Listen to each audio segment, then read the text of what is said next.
নমস্কাৰ বন্ধু বান্ধৱীসকল, আপোনালোকৰ কি খবৰ? আশা কৰোঁ সকলোৱে ভালে। বৰ্তমান মোৰো ভালে বেয়া মাজতে। আজি মাংস বনাব লৈছে মানুহজনে। আদা নহৰু পিঁয়াজ গোটেইখিনি দি ভাজি লৈছে।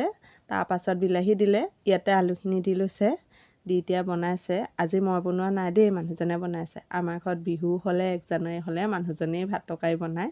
আৰু এয়া বনাই আছে, অকণমান আপোনালোককো ভাবিলোঁ দেখাই দিওঁ। আৰু এইফালে মাংসখিনি দি ভালদৰে লৰাই দিছে। এয়া এতিয়া ল'ৰাটোৱে ঢাকি দিলে, ঢাকি দিয়াৰ পাছত ঢাকনখন উঠাই ল'লে, উঠাই আকৌ লৰাই দিলে। এতিয়া মানে পানী দিব পৰা ধুনীয়া জোখত হৈ গৈছে। ইয়াতে অলপমান পানী দিব। এয়া মানুহজনকো অকণমান দেখাই দিছোঁ দেই, আনকালেতো মোৰ ভিডিঅ'ত মানুহজনক দেখি পোৱাই নাই, আজি অকণমান দেখাই দিলোঁ। আৰু এতিয়া ইয়াতে অকণমান পানী দি ঢাকনখন মাৰি দিব। আৰু এয়া পানী দিয়াৰ পাছত উতলি আহিলে ইয়াতে লাই পাত দিব,